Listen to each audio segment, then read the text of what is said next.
I woke up one day and discovered that Africa has the largest arable land in the world. I imagine myself being a scout for a basketball team, and I was sent on a mission to pick two people to join our team in Africa.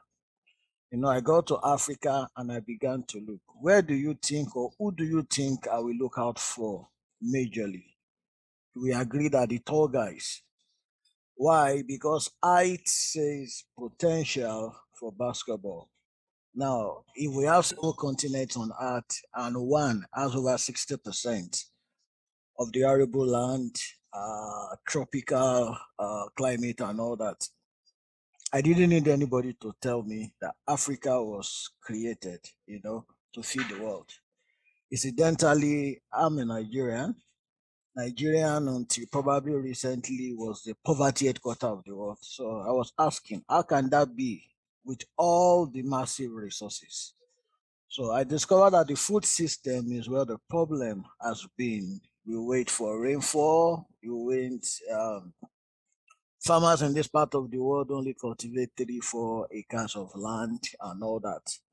So my vision is majorly to make sure Africa can feed herself and do that for the world because that's what we are created for. So achieving that has been about the food system changing. I don't want to say too many things which you have probably said already, but in the last few years we've done our bit to make sure we are about to do this. And I have a team of young people who are helping us. Now, food production depends on arable land, water, and a stable climatic condition. All these three we have in Africa. Why are we still hungry? Why are we not producing enough food? Why are we not making money from agriculture? Yesterday, we visited some farms here in Canada, and a single farmer cultivates 800 acres of land, just one farmer. It was mind boggling. Now, a country that only has about 4 months of summer and still able to grow the food that they need for the whole year. So, why is it different in Africa? So, you will agree that the food production system is where the problem is. So, we won't just talk about making food production, changing it, we must talk about sustaining that change. And that's what led to hydroponic technology. I found this technology fascinating. When Adeyemi was talking, he spoke about inventors and innovation. I did not invent hydroponics. It's a technology that is over 2,000 years old, but I brought in some innovations to hydroponics in Nigeria. Sometimes in 2012, I saw a documentary on CNN and it blew my mind away. How can you grow crops without soil? It was funny. But I went on Google and I began to read, to research, and I saw so many things. All the things I was reading about were just answering a particular question in my mind. And I said, this is what we need in Nigeria. I checked everywhere. I didn't find anywhere in Nigeria where hydroponic was practiced. I went to the University of Agriculture. I spoke with certain professor there, and he said, we have the largest arable land in the world. Why are you talking soilless hydroponics? It's a waste of time. Anyway, I didn't listen to him because I felt this is what we need in Nigeria. You know, the youngest country in the world, yet average age of farmers 60. I believe this technology will attract young people. It will help us to grow food all year round, and we need to do it sustainably. So, what I've done, which I try to present using pictures and all that, is to say, well, hydroponics, it's what brought about the game changing story for me. I was able to grow, and not just that, teach people how to do it, and then use it to grow food commercially. Until BIC Farm started, nobody was growing food commercially without soil. And then we were able to do that. And we did one important thing. We localized this technology. I observed that most people all over the world copy technologies. But what stood China out was the fact that they localize the technology. They use their own resources. You know, sometimes ago there was this phone we used in Nigeria. It's called Nokia. If you don't check the name well, you won't know you didn't buy Nokia. And you bought Nokia. You understand what I'm saying? But China started with Nokia.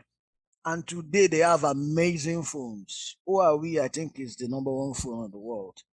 So in Africa, we are always afraid to localize, and that has been our problem. So we keep consuming foreign technology. It won't take us to where we need to get to. It will not become sustainable mostly. So I was able to localize hydroponics using local materials. And you can see all the pictures you are seeing here are Nigerian pictures. They are not Netherlands, United States, or wherever. We're able to use our local material and build what we have.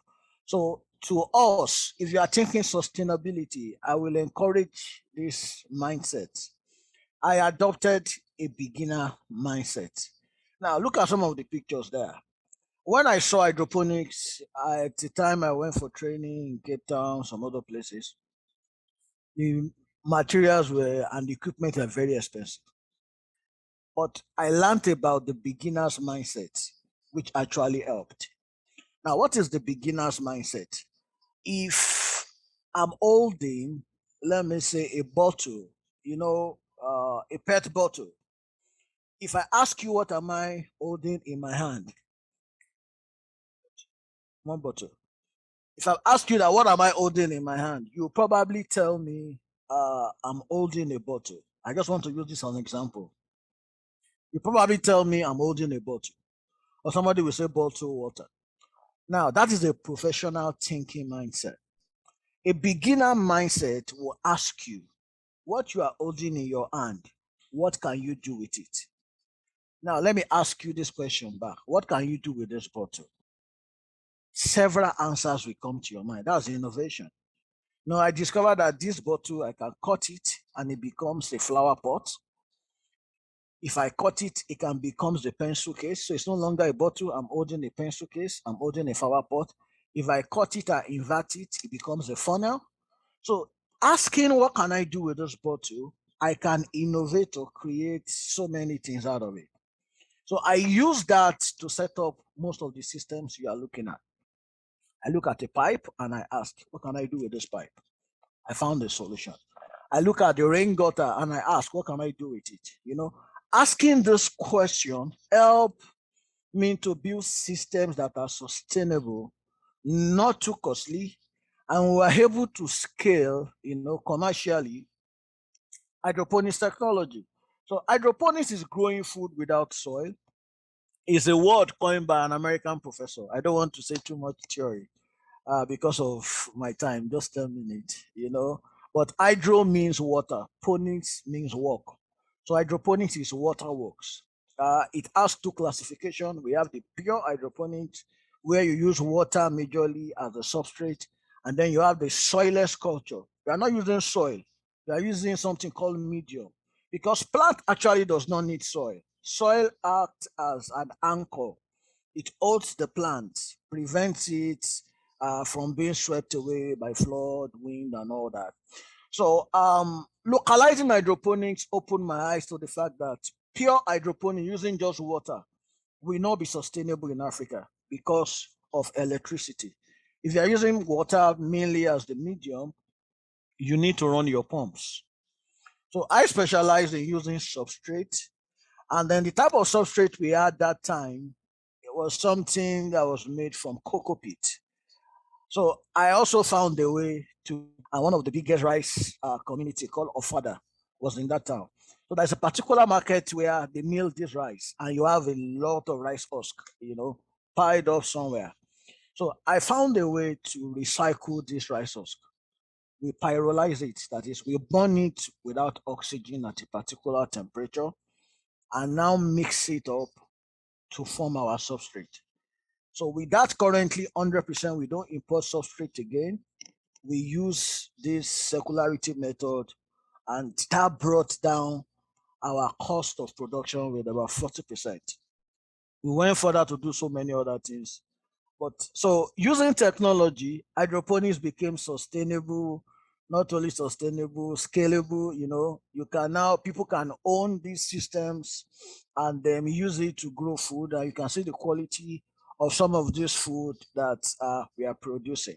Now, a thought came to my mind. Who are the people buying hydroponic systems? They were not poor Nigerians, average Nigerians, and we still want to be able, to address the problem of poverty. So I asked, how can we make poor people and young people afford hydroponic systems and greenhouses? Then the idea of the soilless farm hub came. Why don't we create a hub where different individuals can own his or her own hydroponic system on the hub? It can even be shared. Then, because we also have impact investors who comes around and say, how can we support your work? And I tell them, okay, why not sponsor one greenhouse on our hub? On that greenhouse cost a certain amount. We bring two people or three to co-own it, and then they pay you a certain amount every year. In 5 years, it becomes theirs. Now, when you sponsor one, what are you doing?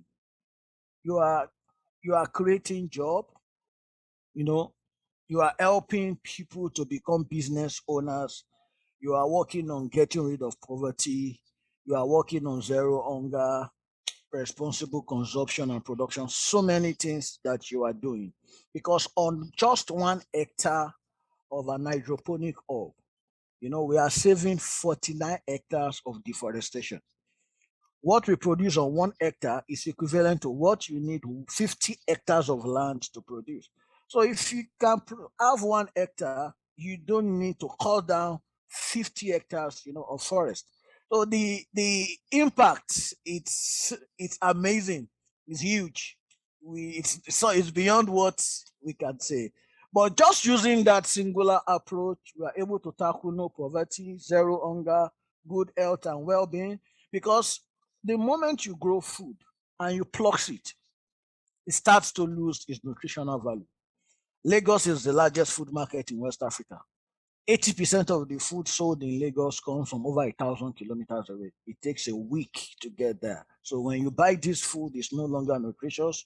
But since we started setting up hydroponic farms, you grow food, you harvest 2-3 hours, you are at the market, and it gets to fork. You understand?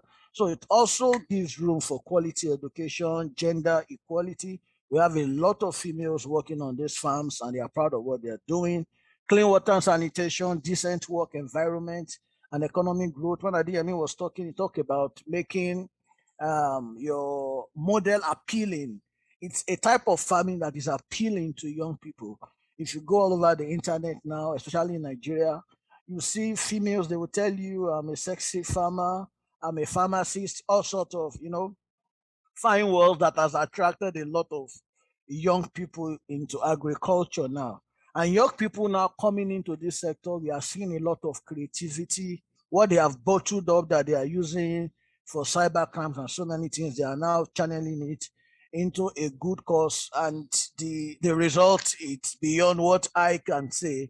It also helped climate action. I told you 1 hectare of farm saves over 49 hectares, and then partnering to achieve some of these goals is one of the biggest areas. Currently, we partner with a lot of people, institutions, NGOs.